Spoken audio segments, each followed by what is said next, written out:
Good afternoon, good morning, good evening, depending on where you all are coming in from today. But we definitely appreciate the time. My name is Rob Sturgis. I'm the VP of Sales here at PKI Solutions. Be kind of emceeing, co-hosting along with Jake, as most of you are very familiar with. Before we get started, just want to jump in a couple housekeeping items for you today as we get rolling here. Today's session is being recorded. So, we'll be able to share this with you. It will be sent out by email post session that we have today. Additionally, we'll also be, popping this on our website here within the next week or so, and also via the YouTube channel too. So, if you have questions during the presentation, please feel free to chime in. Meaning via the chat or the QA section over in your right-hand side. We'll be monitoring those as the presentation goes on.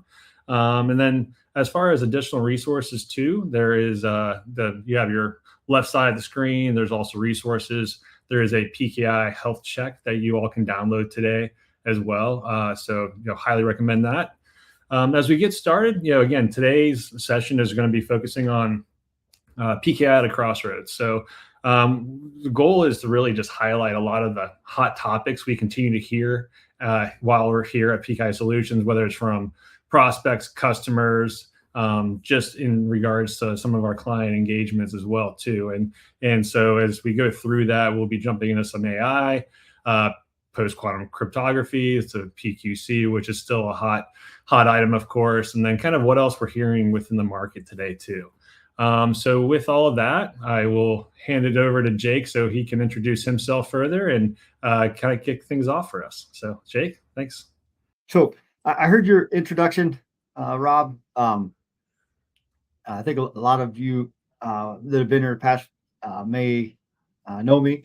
I will apologize now for the hat. I got a big mark on my head it's a little embarrassing right now, so I went with a hat today, but I am sporting it. And let us know if we should put some swag out there so other people could have PKI Solutions hats as well. So so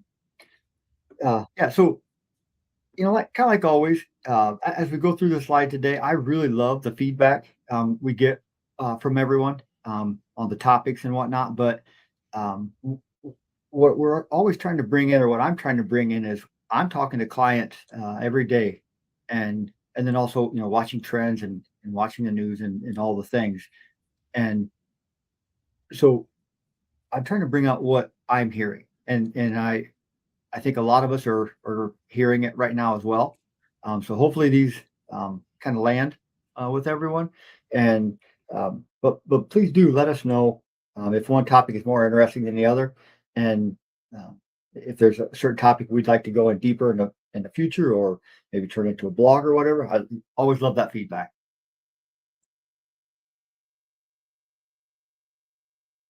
So the table of contents today, it's a high level table of contents. Is basically how is artificial intelligence, how is AI coming into our PKI, and this is kind of a broad stroke here of all the different ways it's coming in, from how people are using it to maybe to get answers, to help them out, to some of the things that may not be as clear initially as it comes in.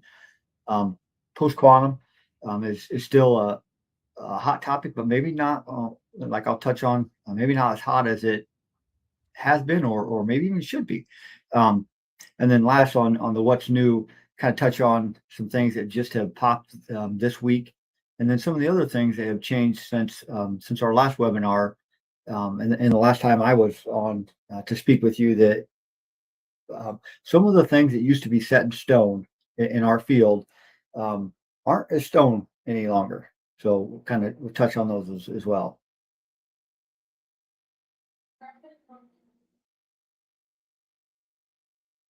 So on the artificial intelligence, or the AI side, for some time now, that this is, obviously this is nothing new, but I still do get people reaching out to me, asking me questions, and then of course I'll give my answer, and I'm agreed with it. Well, that's not what pick your poison. Copilot, ChatGPT. I mean, you name it. That's not what they said, and and I get that, uh, and it's a great resource. And the old adage of trust but verify. So if you ask for a script to do something in your PKI, or um, something, for a best practice or something like that, I think it gets us a good start. But always be mindful that it's still not 100%. And I would say, one of the problems that we've always tried to address with our training is uh, uh, there's not a lot of great training out there, and thus even harder to train the different models out there. Something that we've been also working on internally as well. So um, just be mindful that I've not seen a whole lot of first time goodness when it comes to AI when it's directly related to PKI. Um, One of the other things that probably doesn't get as much attention when we talk about AI is um, the additional load it's placing on our infrastructures. So uh, the, the number of I just saw an article the other day that the number of non-human identities is growing far faster than I don't know if it's people expected, but it's outnumbering the other types of certificates we've been issuing. So, whereas we may have looked in the past at right sizing an environment during an architectural review or build out, um, we need to be mindful now that we might be issuing a whole lot more certificates as we move along with different agents. Um, all the things that kind of come along with this new intelligence as we kind of inject this into our environment. So, kind of a side way of looking at how uh, this impacts us, not just from gathering information and learning, but also how we have to support it, and what load it's going to put on our teams. Um, and then the last one here is not all of our clients deal with a CP/CPS certificate policy, certificate practice statement. Um, but many of them, even if they don't have like a rigid, exact uh, CP/CPS, uh, they still have policies. And many of the reviews I do of those don't take into account for non-human or non-machine identities. So as this comes on, if we want to stay in line with our policies, and they should always be living documents. Um, just be mindful of what, as we add this new technology into our environment, like the load it's going to place on our team as far as operational. Um, are we going to have to make sure that our CPS now identifies these new identities? What's the criteria? All the things like that. It's just another thing for the PKI teams to be mindful of and be aware of as this becomes more and more prevalent in everyone's environment. Um, so post quantum, Rob and I were talking a little bit earlier on this, and how um, Rob and I both are talking to clients every single day, and uh, so we had the executive order that came out that is really, we thought it'd light a huge fire with our clients. Honestly, we thought this would jump back up. Most recently, so that what the executive order did is it's really putting some teeth to the post quantum push on the federal side. We're naming dates. We're naming actions, which is a good thing. Um, but also, what happens there is a lot of our clients, whether they're government affiliated or working with that, this has a trickle down effect. So if the government says thou shalt do something by X date, suddenly X date applies to a lot of other organizations as well. So I really thought I would see a big uptick in questions around this, um, which leads me to my second point. And if you haven't looked at it yet, that executive order, if you just Google that executive order, you'll get it, and it kind of lists out some of the dates and everything. It's definitely worth a read. Again, primarily we're still looking on the harvest now, decrypt later. Like that's still the biggest risk we're thinking about right now. But uh, the other, I guess we could call it a risk, is I'm not seeing anyone really focus on post quantum any longer. Everyone is so uh, entangled in automation. Um, we have this one track mind right now, and a lot of our clients, and Rob said he'd seen kind of the same thing as well as um, automation, certificate reporting. These are the things we're hearing about, which 100% we definitely want to stay on top of that because that breaks things just the same. But um, really, what I'd love to if I could share anything is trying to run these as parallel tracks, not um, just completely shut one out, run with one, run with the other. Kind of keep them moving, and um, post quantum could be its own webinar for a long time, standalone, and we could probably do a week course on it and still have material left over. But um, just getting started, and there's some great easy things that that executive order called out that they have done, like just simply naming someone as basically the owner. You are now responsible. You are the lead on this. Uh, so as soon as we have one person owning it, and now we have someone who can start to do this and start to make these steps. So us as the people running the PKI, a lot of times, um, actually ours is the easy part. We built post quantum PKIs. It's not that hard. The heavy lift is going to be identifying the applications and the vendors and working through that. Um, but we're getting to the point where we can start building, if we haven't already, test environments. So we can start actually testing and have it. It's not something unobtainable any longer. We can build it.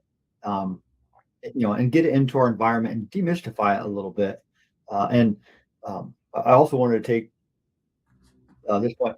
Um, I was on a client call recently, and I had been lumping in a statement in the past around HSMs, and it was that some of the HSM vendors do were not doing a very good job of supporting post quantum on previous models, even if it wasn't technically FIPS approved, or so the 140-3 approved.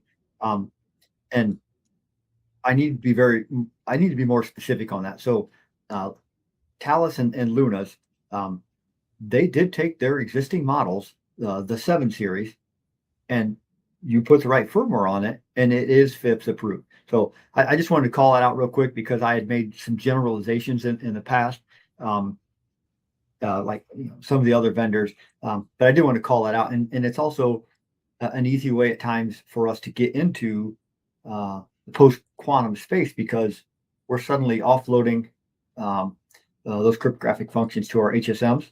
So we don't really have to wait for Microsoft to finish the second portion, the encryption portion of the post quantum. So just wanted to throw it out there, but start taking the steps. And again, we're out here.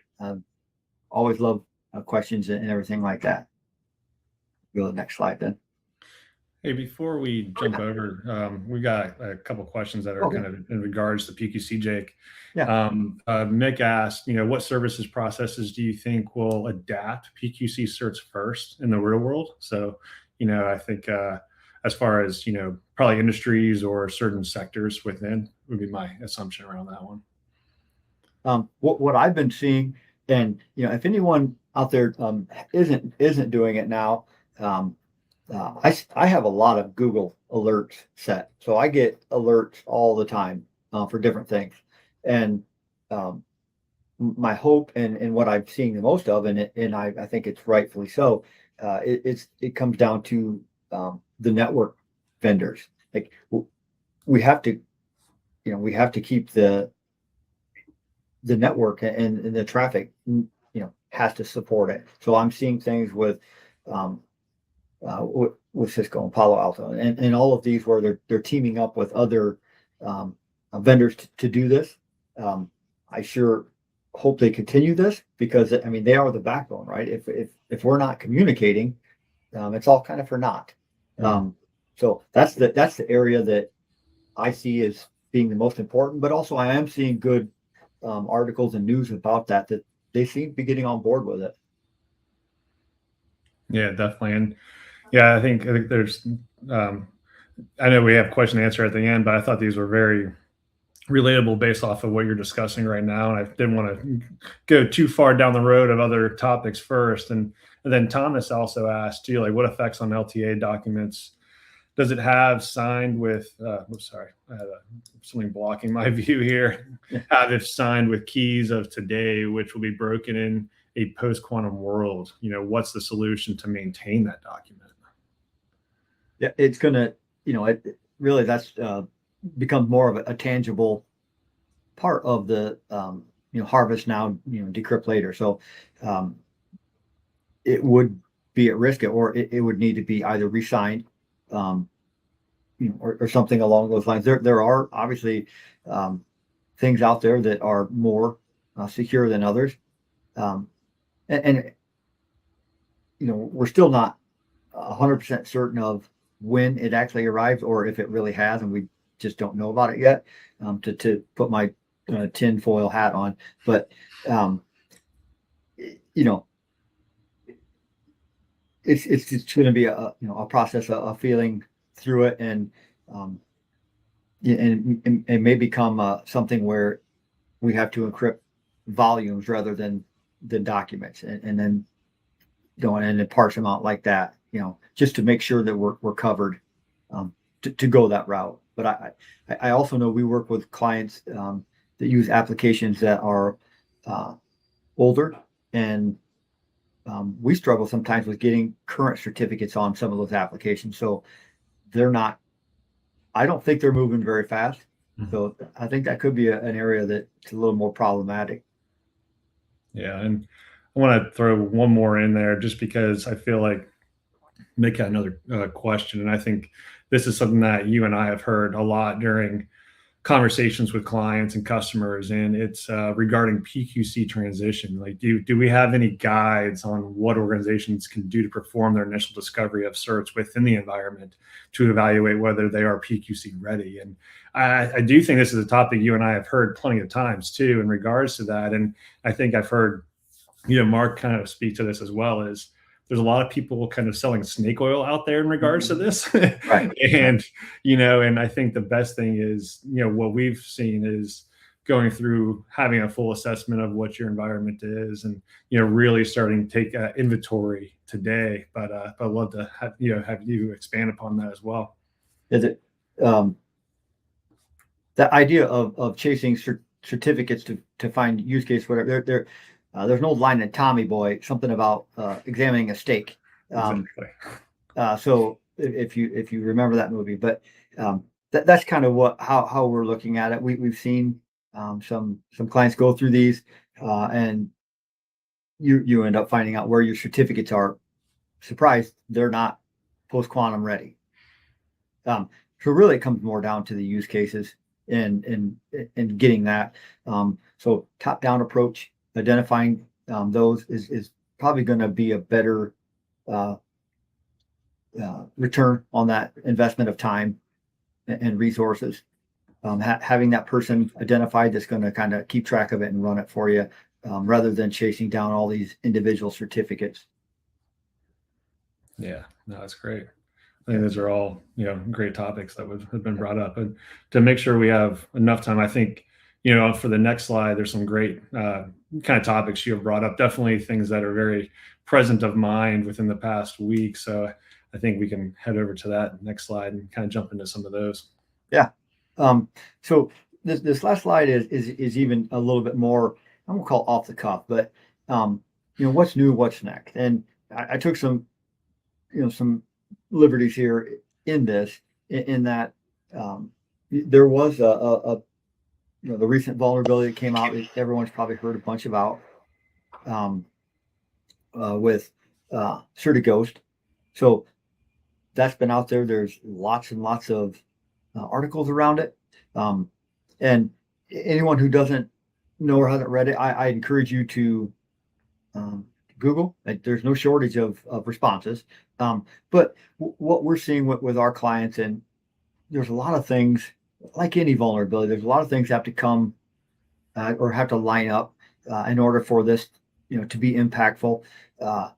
Some absolutely will be impactful, like your patching schedule, how you maintain Active Directory, what permissions users have. There's a lot of different things for that. But if the stars did align and it did become there, it's a very bad vulnerability. So we definitely want to get things patched as much as possible. There are some immediate things we can do that may have some consequences, as far as disabling some functionality on our CA, the chase, basically where an attacker injects the action of becoming or acting like a domain controller. We can actually turn that off. But with a lot of our clients issuing thousands and sometimes millions of certificates, a week, a month, if we were to break automation, that would be significant. So it's really a touchy thing. So that's another one I would love for people. Let us know if this is something that you're not getting the right information on. We'll bear down on it and maybe do a blog or something on it. So let us know what you think there. I really value everyone's opinion. I want to know we want to do what you want to see, basically, is what it comes down to. So moving on from that one, I mentioned earlier on in the video some of the things that have always been a kind of a set in stone kind of thing. If you had hardware security modules, your keys were stuck on those hardware security modules, and there was no getting around it. For the most part, obviously, there's always a way around it, but not to the most of us. What's happening right now is some vendors are making some pretty good strides in being able to possibly migrate keys to another platform. So I always use the comparison of if you've always run an iPhone, or if you always run an Android, it's tough to go to the other because everything is in there. It used to be a rebuild of your PKI. Maybe not the case anymore. So what we're seeing out there is some vendors are having some success in that. So just want to throw that out there, because this is a change that wasn't there even a year ago or two ago. I mean, it's been something that's always been. That's how it was. And then I guess to that end as well, as so right now we have at least 3 clients that are in the middle of data center migrations, either starting in the middle, wrapping up, and a lot of them are doing a lot of downsizing. The new reality is there might be times where it's hosted HSM or no HSM at all. So we're having to kind of look at things a little bit differently than we did in the past.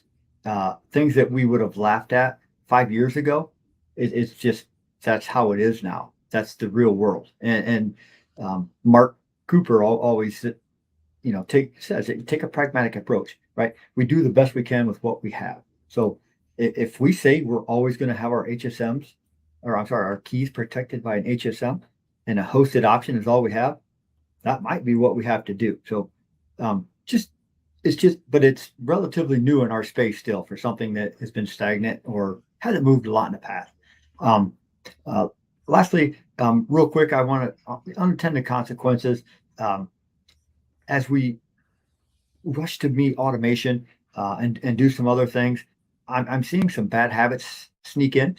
I'm seeing a lot of wildcard certificates start to be issued again, either to cut down on cost or to make it possible to keep these certificates rolling. So it's definitely a trade-off on what we're seeing. And it's a lot of additional work on the PKI team. So just be mindful that we're not giving up too much in this quest for the holy grail of automation. We still want to be secure. Automated insecure is not that great. So yeah, that's our goal for that. So yeah, just wanted to call that out because I'm seeing that quite a bit. That's great. Yeah, I think I saw someone in the chat kind of mentioned too that there was a Microsoft batch around Certighost, so which is good. So hopefully, if Mm-hmm. Oh anyone yeah. is out there, make sure that is definitely up to date and everything too. Which I was reading an article in regards to that as you and I were discussing this earlier. Mm-hmm. So lots of good chat, just kind of around everything too, as far as some suggestions around vendors and also for scanning and everything else, so which is appreciate everyone being very active on that side. There was PQC still is a very big talking topic, of course, so I hope it is. I really do. um, I hope it is. It's just I'm not hearing it from my clients, which makes me a little nervous at times. So I'm glad that people are talking about yeah. Yeah, I think Bill had asked a question: where can organizations get PQC certificates for testing? it. We can. I mean, you can build your own. Right now, you can. Um, there's free. You can do it OpenSSL. There's free versions EJBCA, Microsoft. We can do signing certificates now with Microsoft. You can download a VHD, spin it up real quick. So it's out there and available now to start doing. So we can start testing now and getting them out there and basically push people kind of off the point where hey, I can't really test right now. No, you can. We can facilitate that right now. So I think that helps us move the conversation forward. Yeah, no, completely. As we're wrapping up, and we've got like a minute and a half at the most, I think. So, start closing us out. But anything you want to add to? I mean, lots of good topics. So, no, obviously appreciate all the time that you provided with us. And again, I think that there could always be another session around PQC in general every single time that we get this webinar going. So, but any questions that we were not able to get to, we'll definitely address. Appreciate everyone being very active on it. As we close things out, again, thank you for jumping in today during the webinar. We really appreciate spending 30 minutes with us, just kind of talking about some of the hot things that we continue to hear, from PKI Solutions and so forth. Reminder from resources side, we do have the PKI Health Check. So please go ahead and download that. Some great resources as you go through, just to kind of make sure that your environment and PKI is right there in line. Great thing is you fill that out, and we actually do kind of rate it at the end too, or whether it's a download or you can do it via online. So lots of great resources there. But before we completely sign off, just want to say thank you again, and of course, Jake, thanks so much for all your insight and everything else you can provide us. So thank you all for the feedback. I love the chat. That is great. Definitely. Well, excellent. Thanks again, everyone, and we look forward to the next one.